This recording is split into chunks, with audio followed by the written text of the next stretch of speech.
हुकूमत के खिलाफ तहरीके अदम एतमाद के लिए कल अहम बैठक का इम्कान। आसिफ अली जरदारी मौलाना फजल रहमान से उनकी रिहाइश गाह पर मिलेंगे।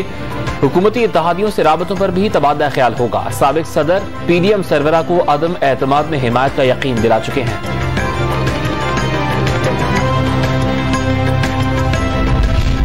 मौजूदा हुकूमत के 3.5 साल में महंगाई का सुनामी। 20 किलो आटा 393, घी 258, चीनी औसतन 33 रुपए तक महंगी हुई। दाल, गोश्त, चावल, अंडे समेत कई अशिया गरीब की दस्तरस से दूर। इदारा शुमारियात के आदाद व शुमार जारी।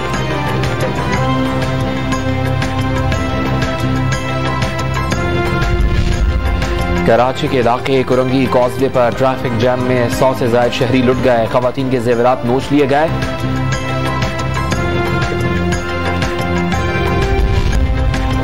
कराची में स्ट्रीट क्राइम के खिलाफ जमात इस्लामी आज एहतजाज करेगी। 50 से ज्यादा मकामात पर मुजाहरे किए जाएंगे।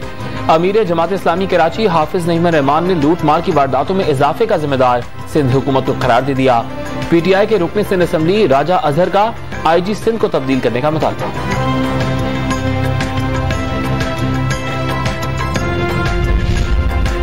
पंजाब में 60,63,000 अफराद सेहत कार्ड से मुस्तफीद हो चुके। 1,33,000 मरीजों का ऑपरेशन हुआ। वजीर सेहत पंजाब की प्रेस कॉन्फ्रेंस। सेहत कार्ड पर अपोजिशन की तनकीद समझ से बाला करार दे दी। सीनियर सहाफी मोहसिन बेग को नाजायज असलहे के मुकदमे में गिरफ्तार कर लिया गया। मुकदमा गुज़श्ता रोज दर्ज किया गया था। और बहावलपुर की तहसील हासिलपुर में बछड़ा कुएं में जा गिरा। रेस्क्यू टीमों ने 2 घंटे की मशक्कत के बाद बाहिफाजत निकाल लिया।